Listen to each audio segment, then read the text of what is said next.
अब हम एक छोटा सा गेम खेलेंगे। मैं चाहता हूं कि आप एंटायर क्लास को दो टीम्स में डिवाइड करें, team A and team B. दोनों ही टीम्स 5-5 क्वेश्चन सॉल्व करेगी किसी टाइम इंटरवल में, से 10 मिनट्स में। जो टीम सबसे पहले क्वेश्चन सॉल्व करेगी वो टीम जीत जाएगी, बट क्वेश्चन सही सॉल्व होने चाहिए। तो मैं चाहता हूं आप टीम को अभी डिवाइड करें और क्वेश्चंस को सॉल्व करें। तो जो भी टीम जीती है उसके लिए कॉन्ग्रेचुलेशंस। अब हम हर एक क्वेश्चन को 1 बाय 1 कंपेयर करेंगे। टीम ए ने सबसे पहले सॉल्व किया डिटर्मिनेंट, जिसके एलिमेंट्स हैं 1 5 3 2 4 1 4 2 4 6 2। और टीम बी ने भी एक डिटर्मिनेंट सॉल्व किया जिसके एलिमेंट्स हैं 1 2 4 5 4 6 एंड 3 1 2। अगर आप दोनों डिटर्मिनेंट्स को कंपेयर करें तो यहाँ से आप देख सकते हैं कि determinant of B is transpose of determinant of A. तो यहाँ पर हमने क्या किया, रो ए के जो डिटर्मिनेंट ए है इनके रो के एलिमेंट्स को हमने कॉलम में लिख दिया और कॉलम के एलिमेंट्स को हमने रो में लिख दिया, तो हमें डिटर्मिनेंट बी मिल गया। और दोनों को सॉल्व करने के बाद हमें मिलता है वैल्यू -10। तो ये एप्लीकेशन है पहली प्रॉपर्टी का डिटर्मिनेंट्स की, विच सेज कि अगर हम किसी मैट्रिक्स का डिटर्मिनेंट निकालें और उसके ट्रांसपोज का डिटर्मिनेंट निकालें तो दोनों डिटर्मिनेंट वैल्यूज सेम आएंगी। ये है पहली प्रॉपर्टी ऑफ डिटर्मिनेंट्स।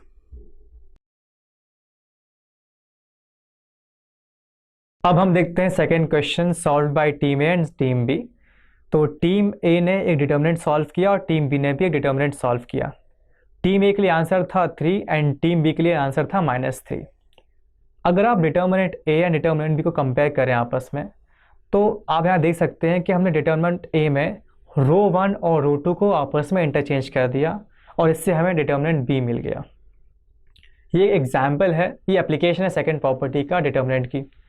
ये प्रॉपर्टी कहती है कि अगर हम किसी डिटर्मिनेंट में ऑड नंबर ऑफ टाइम्स रोज को आपस में इंटरचेंज करें तो जो नया डिटर्मिनेंट आता है उसकी वैल्यू ओरिजिनल डिटर्मिनेंट के नेगेटिव टाइम्स हो जाती है। और अगर हम किसी डिटर्मिनेंट में even number of times interchange करें रोज और कॉलम्स को और रोज को आपस में, तो फिर जो वैल्यू आती है नए डिटर्मिनेंट की वो सेम रहती है, वो चेंज नहीं होती है। ये है सेकेंड प्रॉपर्टी ऑफ डिटर्मिनेंट। यहाँ पर आपने एक चीज़ देखी कि हमने रोज को आपस में इंटरचेंज किया था, तो जो इंटरचेंज है इसको हमने इस ऑपरेशन को हमने रिप्रेजेंट किया है R1 एरो R2 के फॉर्म में। और अगर जनरली हमें दो रोज को इंटरचेंज करना है तो हम लिखते हैं जैसे RI इंटरचेंज R से, मतलब कि हमने ith रो jth रो को हमने आपस में इंटरचेंज किया। तो ये थी हमारी second property of determinants.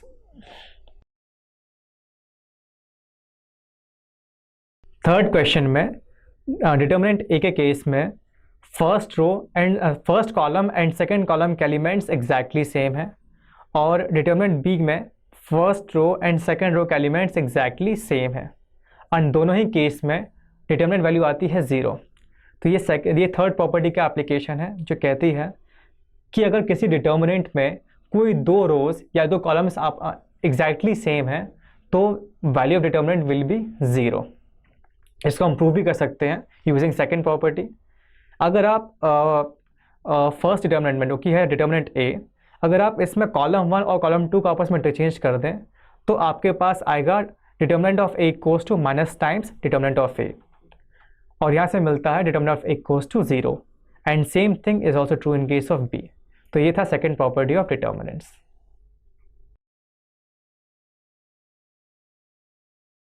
Fourth question काफ़ी सिंपल है, आपको सिंपली इनको प्रूव करना है और प्रूव करने के लिए आपको बेसिकली लेफ्ट हैंड साइड को अलग से सॉल्व करना है एक्सपैंड करके एंड राइट हैंड साइड को अलग से एक्सपैंड करके सॉल्व करना है for team A and team B. Solve करने के बाद आपको मिलेगा LHS इक्वल्स टू RHS। तो ये क्वेश्चन प्रूव हो जाएगा। और ये फोर्थ प्रॉपर्टी है डिस डिटर्मिनेंट की। इसमें कहा गया है कि अगर हम किसी डिटर्मिनेंट को एक कांस्टेंट लैम्डा से मल्टीप्लाई करें या किसी कांस्टेंट म्यू से मल्टीप्लाई करें तो वो कांस्टेंट डिटर्मिनेंट की किसी एक रो या एक कॉलम के एलिमेंट से ही मल्टीप्लाई होगा। यह है फोर्थ प्रॉपर्टी।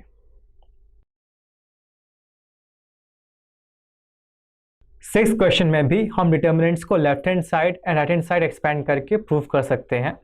और ये फिफ्थ क्वेश्चन भी एक फिफ्थ प्रॉपर्टी का एप्लीकेशन है। ये प्रॉपर्टी कहती है कि अगर हम किसी एक रो के एलिमेंट को दो टर्म्स के सम में लिख सकते हैं तो हम एंटायर डिटर्मिनेंट को दो डिटर्मिनेंट्स के सम में लिख सकते हैं।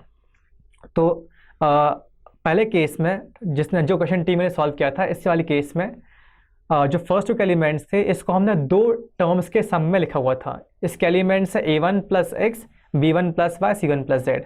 तो जो रो 1 के एलिमेंट्स हैं ये दो टर्म्स के सम में लिखे हुए हैं, तो इसीलिए हमने इस एंटायर डिटर्मिनेंट को दो डिटर्मिनेंट्स के सम में ब्रेक कर दिया है। और इस डिटर्मिनेंट में जो पहला डिटर्मिनेंट है इसके एलिमेंट्स होंगे a1 b1 c1 first row में, एंड सेकेंड डिटर्मिनेंट में फर्स्ट रो के एलिमेंट्स होंगे x y z। Row 2 and row 3 दोनों ही केस में एग्जैक्टली सेम रहने वाले हैं। This is fifth property of determinants.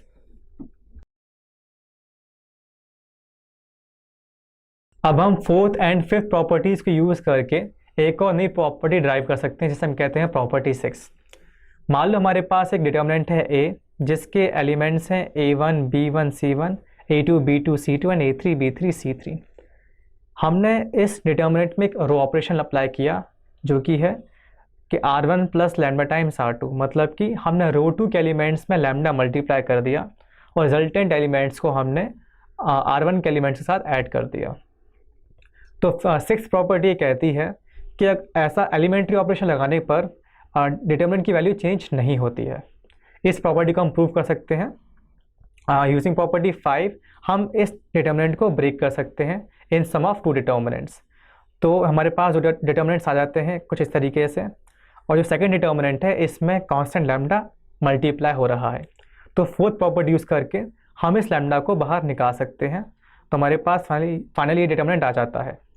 जो सेकंड डिटर्मिनेंट है इसमें रो 1 एंड रो 2 के एलिमेंट्स एग्जैक्टली सेम है। तो थर्ड प्रॉपर्टी यूज़ करके हमें पता चल गया ये इसकी जो वैल्यू होगी वो 0 होगी। तो हमारे पास फाइनली क्या मिलेगा, determinant of a equals to a1 b1 c1, a2 b2 c2 and a3 b3 c3, जो कि हमारा ओरिजिनल डिटर्मिनेंट था। तो यहाँ से हमने प्रूव कर दिया कि अगर हम किसी डिटर्मिनेंट में एलिमेंट्री रो ऑपरेशन अप्लाई करते हैं तो डिटर्मिनेंट की वैल्यू चेंज नहीं होती है। This is sixth property of determinants.